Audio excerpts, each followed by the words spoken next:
El día que recibimos las llaves de nuestra nueva casa, pensé que estaba viviendo un sueño. Había sido un camino largo lleno de sacrificios, pero finalmente lo habíamos logrado. Javier, mi esposo y yo habíamos pasado meses buscando la casa perfecta, revisando contratos y asegurándonos de que cada detalle estuviera en orden. Aquella mañana, mientras nos dirigíamos juntos al banco para completar los trámites finales, no podía evitar sonreír. Era el inicio de una nueva etapa en nuestras vidas. Sin embargo, esa felicidad duró poco. Apenas cruzamos la puerta de la casa supe que algo estaba mal. Ella estaba allí, sentada en la sala vacía, con sus piernas cruzadas, y una mirada de suficiencia en el rostro. Estaba mi suegra, Clara. No sé cómo había conseguido la llave.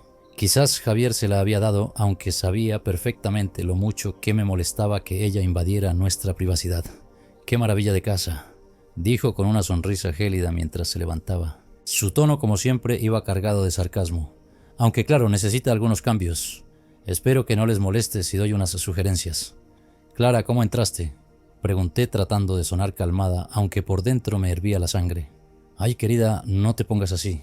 Solo quería sorprenderlos. Después de todo, esta casa es un logro familiar. ¿Familiar? La palabra retumbó en mi mente. No era la primera vez que Clara intentaba apropiarse de nuestras decisiones, pero esto era un límite que no estaba dispuesta a tolerar. Miré a Javier esperando que él dijera algo, pero como siempre evitó el conflicto. Bajó la mirada y comenzó a revisar su teléfono fingiendo estar ocupado.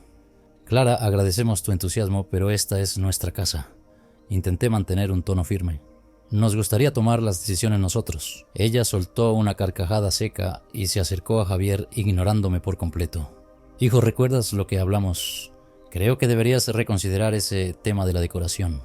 ¿Tu gusto? Bueno, digamos que no siempre ha sido el mejor. Javier balbuceó algo incomprensible, pero antes de que pudiera intervenir, el timbre del teléfono de Clara interrumpió la conversación. Contestó rápidamente, hablando en un tono bajo que no logré descifrar. Su expresión cambió por un instante y un destello de preocupación cruzó su rostro, pero lo ocultó rápidamente. Cuando colgó, nos miró con una sonrisa tensa. Tengo que irme, pero no se preocupen. Pronto volveré para ayudar con los detalles. Y sin esperar respuesta, salió como si fuera dueña del lugar. Esa tarde, mientras desempacábamos las primeras cajas, intenté hablar con Javier. Javi, esto no puede seguir así. Tu mamá no puede meterse en todo. Él suspiró visiblemente incómodo. Mira, amor, ella solo quiere ayudarnos. Además, ya sabes cómo es. Si le ponemos límites, las cosas se pondrán peor. ¿Peor?, repliqué incrédula. Ya es suficiente. Necesitamos dejar claro que esta es nuestra casa. No quiero que esto termine arruinando nuestra relación. Javier no respondió. En su silencio encontré una mezcla de miedo y resignación que me preocupó más de lo que quería admitir. A la mañana siguiente, todo empeoró. Una llamada inesperada del banco me dejó paralizada. Había un intento de transferir la propiedad de la casa a otro nombre. El agente del banco, con un tono serio, me preguntó si yo había autorizado ese trámite. Mi respuesta fue inmediata. Claro que no. ¿A nombre de quién? Un momento, déjeme verificar. El agente hizo una pausa breve que se sintió eterna. A nombre de Clara Álvarez. Mis manos comenzaron a temblar. No podía creer lo que estaba escuchando. Mi suegra no solo había intentado inmiscuirse en nuestra vida, sino que ahora estaba intentando algo ilegal. Corté la llamada y confronté a Javier de inmediato. Tu madre intentó poner la casa a su nombre, grité dejando escapar toda mi frustración. ¿Puedes explicarme qué está pasando? Él se quedó en blanco como si no supiera qué decir. No lo sé, amor, debe haber un error. ¿Un error?, interrumpí enfurecida. Esto no es un error. ¿Hasta cuándo vas a permitir que ella controle nuestras vidas? Antes de que pudiera responder, Clara apareció en la puerta como si nada. No sé cómo lo hacía, pero siempre parecía saber cuándo y dónde aparecer para causar problemas. Esta vez, su actitud era diferente. Tenía un aire de superioridad que me provocó un escalofrío. Ah, veo que ya sabes lo del banco. Su voz era calmada, pero su mirada me perforaba como un cuchillo. Solo estaba intentando proteger su inversión, queridos. No es nada personal. ¿Inversión?, exclamé incrédula. Esta casa es nuestra. Tú no tienes derecho a tocar nada. Mónica, no seas tan dramática, respondió con una sonrisa burlona. Siéntete afortunada de que estoy aquí para ayudar. Ustedes no sabrían manejar esto solos. En ese momento, algo dentro de mí hizo clic. Su actitud, su manipulación constante, sus intentos de control, ya no podía más. Decidí que iba a ponerle un alto y esta vez no me detendría hasta que ella quedara completamente expuesta. Era hora de actuar. Esa noche apenas dormí. Las palabras de Clara resonaban en mi mente como un eco incesante. No es nada personal, solo estoy protegiendo su inversión. ¿Qué clase de inversión decía proteger? Esta casa la habíamos comprado con nuestro esfuerzo, con noches de desvelo revisando presupuestos y ahorrando hasta el último centavo. Y ahora ella pretendía quitárnosla. Javier trató de calmarme, pero su actitud pasiva solo me enfurecía más. ¿Por qué no le dices algo?, le exigí. Esto no es normal. Ella no tiene derecho a meterse en nuestras vidas así. Mónica, no sé qué quieres que haga. Ella siempre ha sido así. Si la enfrentamos, va a crear un drama peor. Lo mejor es ignorarla. Su tono era resignado, como si la batalla estuviera perdida antes de empezar. Pero yo no estaba dispuesta a ignorar nada. Sabía que Clara no se detendría hasta salirse con la suya. Y si Javier no tenía la valentía de enfrentarse a su madre, lo haría yo. A la mañana siguiente tomé una decisión. Antes de ir al trabajo, pasé por el banco para averiguar exactamente qué había intentado hacer Clara. El gerente, un hombre amable de mediana edad, me recibió con seriedad. Señora Rodríguez, me temo que su suegra presentó una solicitud para transferir la propiedad de la casa a su nombre, alegando que usted y su esposo estaban al tanto y de acuerdo. Sin embargo, debido a ciertas irregularidades en la documentación, decidimos contactarla primero. ¿Irregularidades?, pregunté, sintiendo un nudo en el estómago. Sí, ella presentó una carta de autorización supuestamente firmada por usted y su esposo, pero nuestro departamento de verificación encontró inconsistencias en las firmas. Me mostró una copia del documento y mi indignación creció al ver lo burda que era la falsificación. Clara había llegado demasiado lejos. Esto es un fraude, dije tratando de mantener la calma. El gerente asintió. Por suerte no se completó el proceso, pero le recomiendo que tome medidas para proteger su propiedad. Salí del banco con una mezcla de alivio y rabia. Clara había intentado robarnos nuestra casa, y aunque no lo había logrado, esto era una advertencia clara de lo que era capaz de hacer. Cuando llegué a casa esa noche, Clara ya estaba allí. Su presencia se sentía como una sombra constante, una intrusión que no podía evitar. Estaba en la cocina hablando con Javier, como si nada hubiera pasado. «Ah, Mónica querida, qué bueno que llegaste». Estaba hablando con Javier sobre algunas ideas para remodelar el jardín. Creo que podríamos quitar ese árbol viejo y poner un bonito pergolado, ¿no te parece? La ignoré y miré directamente a Javier. Tenemos que hablar, ahora. Mi tono no dejaba lugar a discusiones. Javier me siguió hasta el dormitorio, visiblemente nervioso. Cerré la puerta detrás de nosotros y lo enfrenté. Tu madre falsificó nuestras firmas para intentar robar la casa. Vas a seguir justificándola. Su rostro se llenó de confusión y sorpresa. ¿Qué? No puede ser. Fui al banco hoy. Vi los documentos. Esto es un delito, Javier. Él se dejó caer en la cama, pasando las manos por su cabello con frustración. No entiendo por qué haría algo así. Porque quiere controlarlo todo. Siempre ha sido así, pero esta vez cruzó todos los límites. Antes de que pudiera responder, la puerta del dormitorio se abrió de golpe. Clara estaba allí, con una expresión de enojo que nunca antes había visto. ¿Qué están susurrando ustedes dos?, preguntó con un tono acusador. ¿Acaso están hablando de mí? Sí, Clara, estamos hablando de ti, respondí sintiendo cómo la ira se apoderaba de mí. ¿Por qué no nos explicas por qué intentaste robar nuestra casa? Por un instante su expresión mostró sorpresa, pero rápidamente recuperó su compostura. ¿De qué estás hablando, Mónica? Eso es un malentendido. Un malentendido no incluye falsificar firmas, grité. El banco me mostró los documentos. Sabemos lo que hiciste. Clara giró la mirada hacia Javier, ignorándome por completo. ¿Vas a permitir que esta mujer me hable así? Soy tu madre, Javier. Todo lo que hago, lo hago por ti. Javier parecía atrapado entre dos fuegos. Mamá, esto es serio. No puedes hacer cosas así. Lo hice por su propio bien, gritó, perdiendo finalmente la calma. Esa casa es demasiado grande para ustedes dos. No saben administrarse. Alguien tiene que tomar el control y quién mejor que yo. Sus palabras eran tan absurdas que apenas podía procesarlas. Clara, esta es nuestra casa, nuestra vida. Tú no tienes ningún derecho a decidir por nosotros. Ella me miró con desprecio. Eres una ingrata, Mónica. Si no fuera por mí, Javier nunca habría llegado a donde está. Tú no lo conociste antes de que yo lo convirtiera en el hombre que es hoy. Todo lo que tiene, me lo debe a mí. Esa última frase fue como una bofetada. Por primera vez vi con claridad el verdadero problema. Clara no veía a Javier como un adulto independiente, sino como una extensión de sí misma. y yo en sus ojos era una intrusa que había llegado a arrebatarle el control. Decidí que ya no podía seguir permitiendo que ella manipulara nuestras vidas. Esa misma noche, mientras Clara dormía en la habitación de huéspedes, porque por supuesto no se había ido, le propuse a Javier un plan. Voy a verla y hablar con un abogado. Necesitamos proteger la casa legalmente y dejar claro que Clara no tiene ningún derecho sobre ella. Él asintió, aunque no parecía del todo convencido.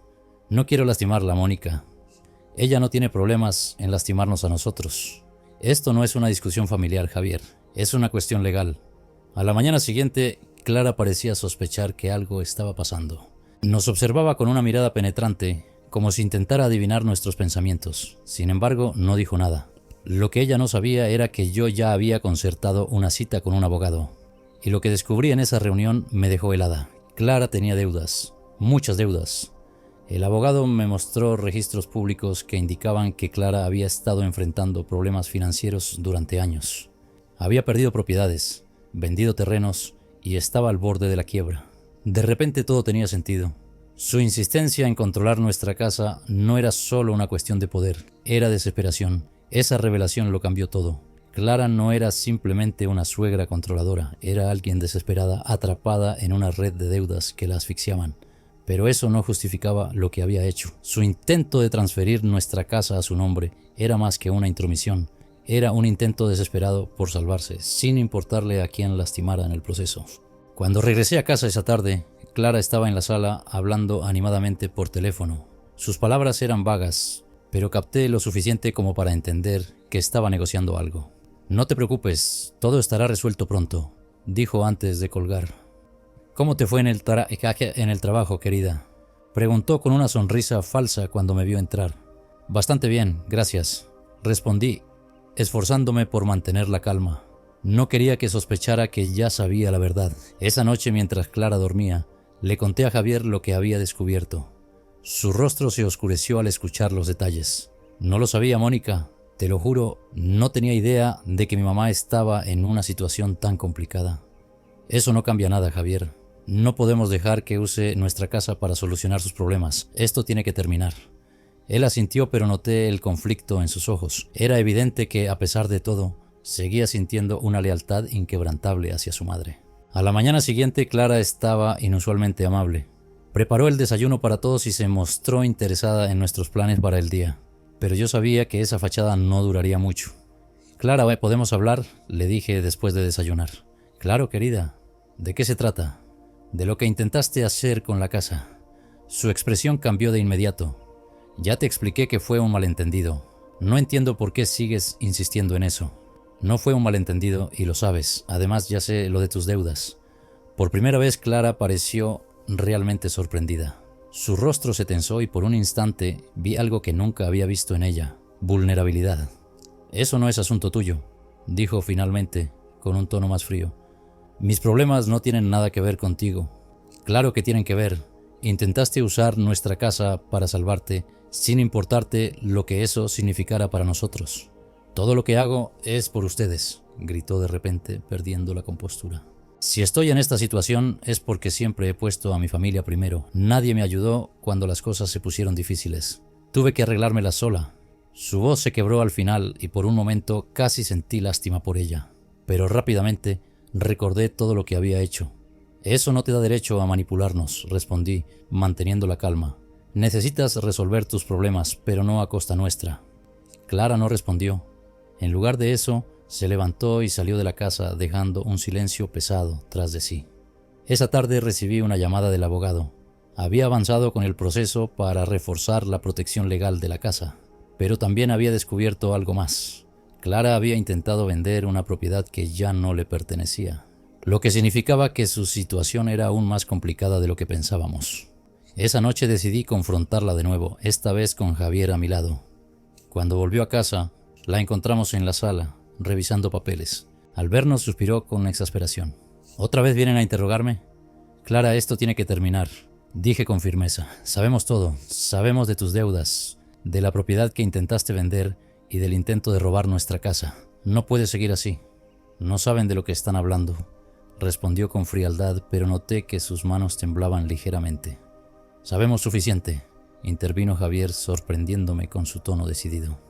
Mamá, te queremos, pero no podemos permitir que sigas interfiriendo en nuestra vida. ¿Interfiriendo?, dijo soltando una risa amarga. Todo lo que he hecho ha sido para ayudarlos. Pero claro, ahora que tienen su casita, creen que ya no me necesitan. No se trata de necesitarte o no, dije tratando de mantener la calma. Se trata de límites, y tú los has cruzado una y otra vez.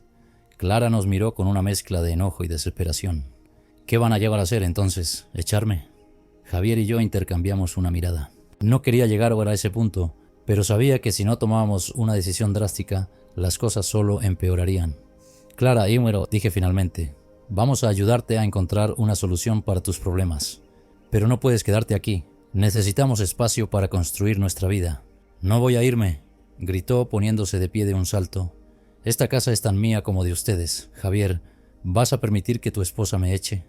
Javier bajó la mirada, pero luego respiró hondo y respondió, mamá, esta es nuestra casa, y tienes que respetar eso. La mirada de Clara pasó de la sorpresa al enojo y finalmente a algo que se parecía a la derrota. Muy bien, dijo después de un largo silencio. Si quieren que me vaya, me iré. Pero recuerden esto, la familia es lo único que importa, y cuando me necesiten no estaré ahí. Su amenaza velada no me sorprendió, pero dolió ver a Javier afectado por sus palabras. Esa misma noche, Clara comenzó a empacar sus cosas. Mientras lo hacía, descubrí algo que dejó todo aún más claro. Un sobre lleno de cartas y documentos que revelaban la magnitud de sus problemas financieros. También encontré una carta dirigida a Javier, escrita hace años, en la que le pedía ayuda para pagar una deuda, pero que él nunca recibió. Esa carta me hizo pensar en todas las veces que Clara había manipulado a Javier para obtener lo que quería. Su desesperación era real, pero también lo era su capacidad para usar a quienes la rodeaban como herramientas para sus propios fines. Cuando Clara se fue al día siguiente, el ambiente en casa cambió. Era como si finalmente pudiéramos respirar, pero sabía que esto no era el final. Clara no era alguien que aceptara la derrota fácilmente, y estaba segura de que intentaría regresar. Lo que no sabía era que ya tenía un plan, y esta vez yo estaba preparada para enfrentarla. Los días que siguieron a la partida de Clara fueron extrañamente tranquilos, aunque no podía evitar sentir una sombra latente en el ambiente.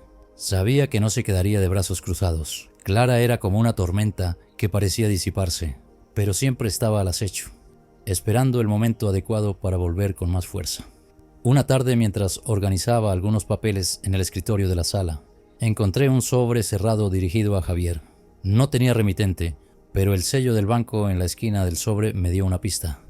Mi instinto me decía que esto podía ser importante, así que decidí esperar a que Javier llegara para que lo abriéramos juntos. ¿Un sobre del banco?, preguntó Javier al verlo. No recuerdo haber solicitado nada. Cuando lo abrió, su rostro se tensó. El documento dentro era una notificación de crédito. Según el banco, Javier figuraba como codeudor de un préstamo que había sido solicitado hacía más de un año. Por Clara. Esto no puede ser, murmuró revisando los papeles con manos temblorosas. Yo nunca firmé nada. ¿Estás seguro?, pregunté aunque ya sabía la respuesta. Clara había falsificado nuestras firmas antes. Esto era otra de sus trampas.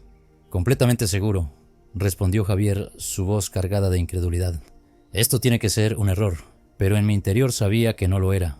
Clara había utilizado a Javier como garantía para obtener ese préstamo, probablemente sin decirle nada. ¿Cuántas cosas más habría hecho sin que lo supiéramos? Al día siguiente fuimos al banco para investigar. El gerente, que ya estaba familiarizado con nuestra situación, confirmó nuestras sospechas. La firma en este contrato no coincide del todo con la que tenemos registrada para el señor Rodríguez, dijo mostrándonos los documentos. Podría tratarse de un caso de fraude. ¿Qué podemos hacer?, pregunté, tratando de mantener la calma. Tendrían que presentar una denuncia formal y solicitar una investigación. Pero les advierto que esto podría complicar la relación familiar. Solté una risa amarga. ¿Qué relación familiar quedaba después de todo esto? Clara había cruzado tantos límites que era difícil recordar cuándo las cosas habían sido normales. Cuando regresamos a casa, Javier estaba más callado de lo habitual. Finalmente rompió el silencio. No puedo creer que mi propia madre haya hecho esto. Es difícil de aceptar, pero necesitamos ser firmes. Si no tomamos medidas, seguirá haciendo lo que quiera. Javier asintió, aunque pude ver la tristeza en sus ojos. Para él esto no era solo una traición financiera, era el quiebre definitivo de la relación con su madre. Esa noche, mientras revisábamos los documentos para preparar la denuncia, recibí un mensaje de un número desconocido. Mónica, necesito hablar contigo. Es urgente, Clara. Mi primer instinto fue ignorarlo, pero algo me decía que debía escucharla. Si había algo más que necesitáramos saber, no podía permitirme pasar por alto esta oportunidad. Al día siguiente me encontré con Clara en una cafetería cercana. Se veía más demacrada de lo habitual, como si las últimas semanas la hubieran envejecido varios años. Gracias por venir, dijo con un tono sorprendentemente humilde. Sé que no tengo derecho a pedirte nada, pero necesitaba explicarte lo que está pasando. Tienes cinco minutos, respondí, manteniendo mi tono frío. Clara suspiró y comenzó a hablar. Sé que hice mal en intentar transferir la casa a mi nombre, y que lo del préstamo fue incorrecto, pero estaba desesperada. Perdí todo, Mónica. Mis propiedades, mis ahorros, todo se fue por malas decisiones y por confiar en la gente equivocada. ¿Y decidiste involucrar a tu hijo en tus problemas sin decirle nada? No quería hacerlo, respondió con lágrimas en los ojos. Pero el banco no me daba otra opción. Javier tiene buen historial crediticio y pensé que podría arreglar todo antes de que él lo descubriera. Pues no lo arreglaste. Ahora estamos atrapados en tus problemas. Clara bajó la mirada y por un momento pareció realmente arrepentida. Solo quiero una oportunidad para enmendar las cosas. No quiero perder a mi hijo. Eso no depende de mí, Clara. Depende de ti. De lo que hagas a partir de ahora. Cuando regresé a casa, le conté a Javier lo que había sucedido. Aunque no le sorprendió del todo, podía ver que parte de él seguía queriendo creer en su madre. ¿Crees que realmente cambiará?, me preguntó. No lo sé, pero no podemos seguir viviendo con miedo de lo que hará después. Necesitamos terminar con esto de una vez por todas. Esa noche tomamos una decisión definitiva. Presentaríamos la denuncia y tomaríamos medidas legales para asegurarnos de que Clara no pudiera perjudicarnos más. Los días siguientes fueron tensos. Clara intentó contactarnos varias veces, pero Javier decidió no responder. Finalmente recibimos una notificación del banco. El contrato fraudulento había sido anulado, pero el proceso legal seguía en pie. Clara ahora enfrentaría una investigación formal. Unas semanas después recibí una llamada inesperada. Era del abogado. Habían encontrado algo durante la investigación que complicaría aún más la situación de Clara. Un registro de transferencias de dinero sospechosas a una cuenta en el extranjero. Esto podría convertirse en un caso penal, me dijo el abogado. ¿Quieren proceder?, miré a Javier, quien escuchaba la conversación desde el otro lado de la habitación. Sus ojos estaban llenos de tristeza, pero también de determinación. Haz lo que sea necesario, respondí. Sabía que esto sería el golpe final para Clara, pero también sabía que era la única forma de protegernos de ella. La noticia del caso penal cayó como una bomba en nuestra familia. Apenas una semana después de haber autorizado al abogado a proceder, recibimos una citación para declarar en relación con las transferencias de dinero sospechosas. Clara había sido formalmente acusada de fraude bancario y falsificación de documentos. Cuando Javier recibió la citación, se desplomó en el sofá, con la cabeza entre las manos. Nunca pensé que llegaría a esto, murmuró, su voz cargada de tristeza. Es mi madre, Mónica. Por más cosas que haya hecho, no puedo evitar sentir que la estoy traicionando.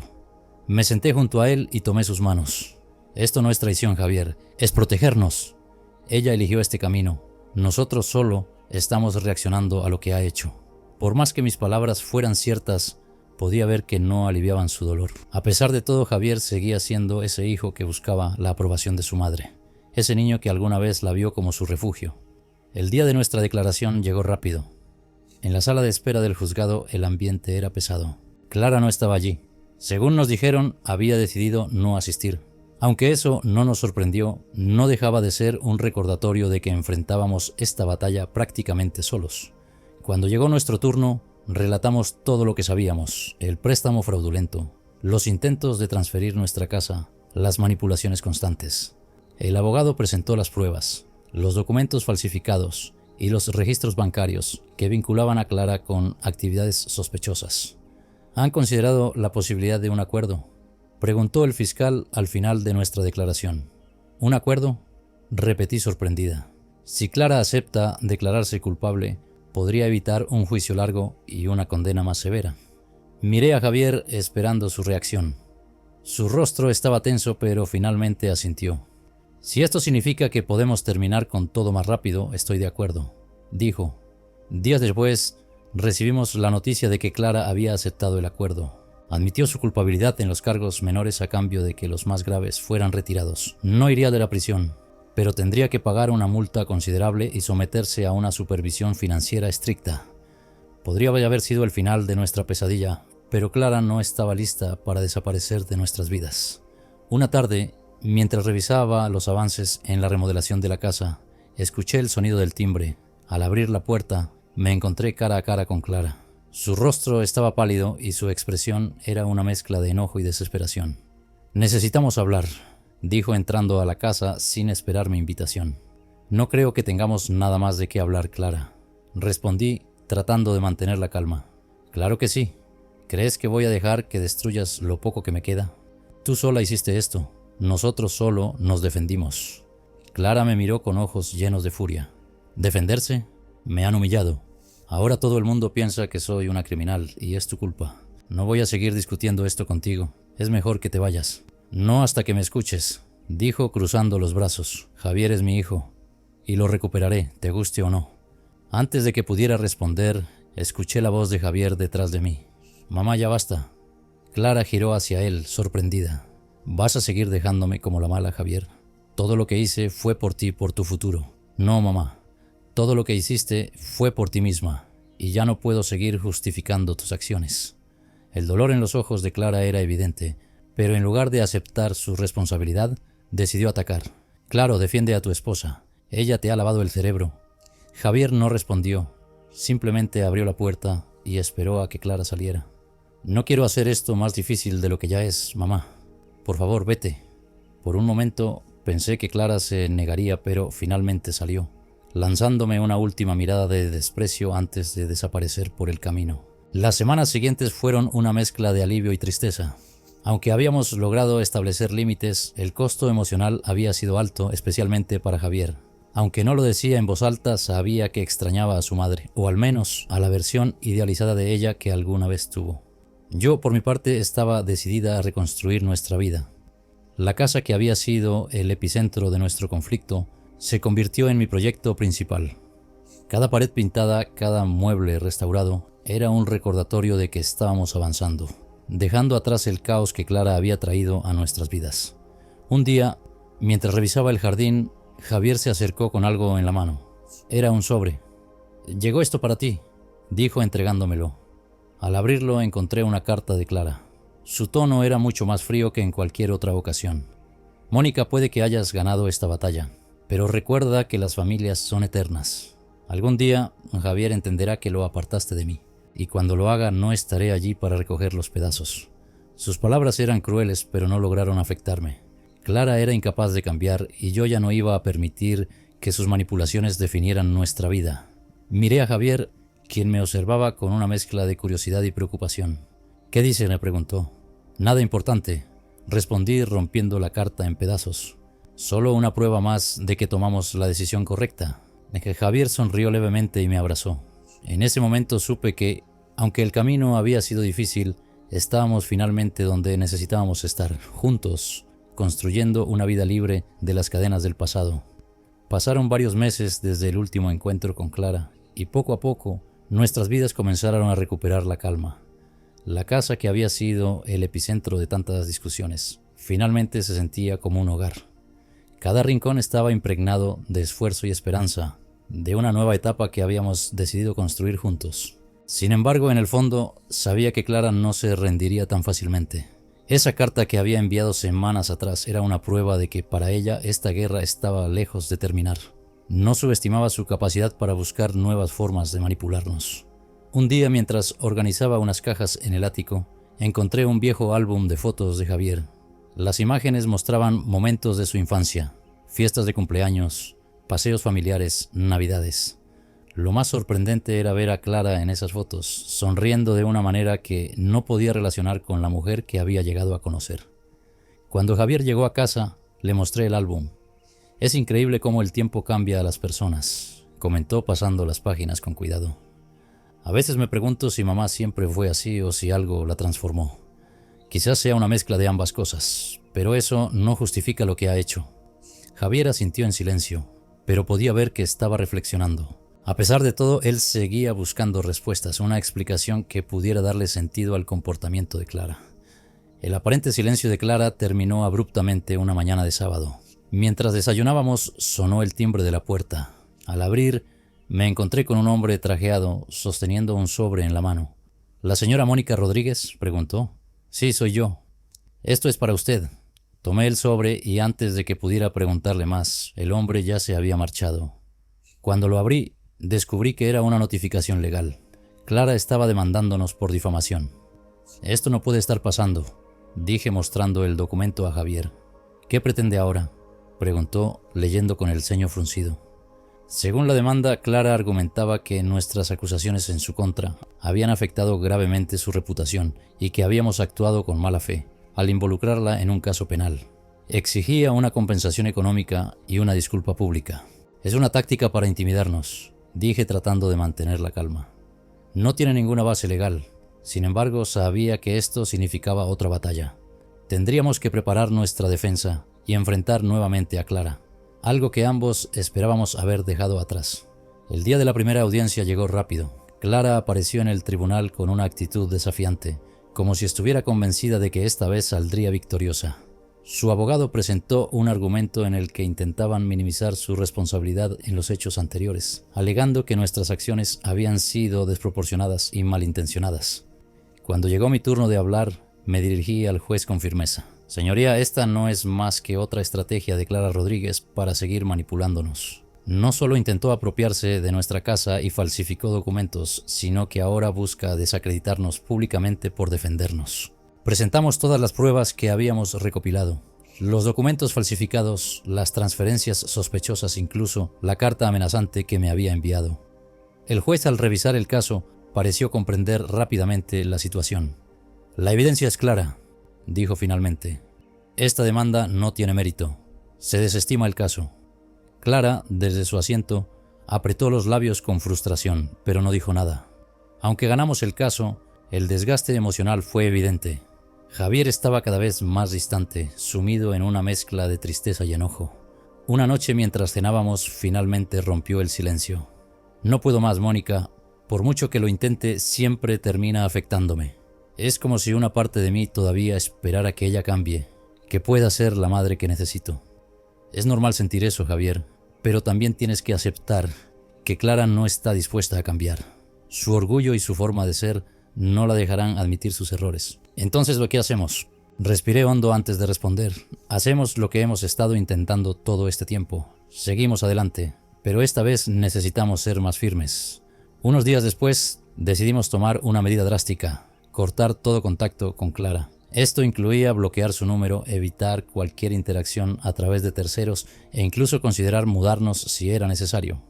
Fue una decisión difícil, especialmente para Javier, pero sabíamos que era la única forma de proteger nuestra paz. Clara, al darse cuenta de que no podía comunicarse con nosotros, recurrió a enviar mensajes a través de amigos y familiares. Algunos intentaron persuadirnos de reconciliarnos, argumentando que la familia es lo más importante. Otros simplemente transmitían mensajes llenos de resentimiento de parte de Clara. A cada uno de ellos les respondíamos lo mismo. Nuestra decisión es final. Por favor, respeten nuestra privacidad. Con el tiempo, el silencio se convirtió en nuestro mayor aliado. Sin la constante interferencia de Clara, nuestra relación comenzó a sanar. Javier empezó a enfocarse en nuevos proyectos y yo retomé actividades que había dejado de lado por el estrés. La casa, que alguna vez fue símbolo de conflicto, ahora era un espacio lleno de amor y tranquilidad. Un día, mientras plantábamos flores en el jardín, Javier se detuvo y me miró. Gracias por no rendirte, Mónica, por aguantar todo esto conmigo. Sonreí y tomé su mano. Y siempre diré que estaremos juntos en esto. Meses después recibimos noticias de Clara a través de un primo de Javier. Al parecer, había decidido mudarse a otra ciudad para empezar de nuevo. Aunque no sabíamos si realmente cambiaría, estábamos seguros de una cosa: ya no formábamos parte de su vida ni ella de la nuestra. Esa noche, mientras mirábamos las estrellas desde el patio, sentí una paz que no había sentido en mucho tiempo. Por primera vez en años, tenía la certeza de que habíamos ganado algo más valioso que una casa. Habíamos ganado nuestra libertad. El pasado no podía definirnos más. El futuro finalmente era nuestro. ¿Listos para lo que venga?, Pregunté mirando a Javier. Siempre, respondió con una sonrisa llena de esperanza.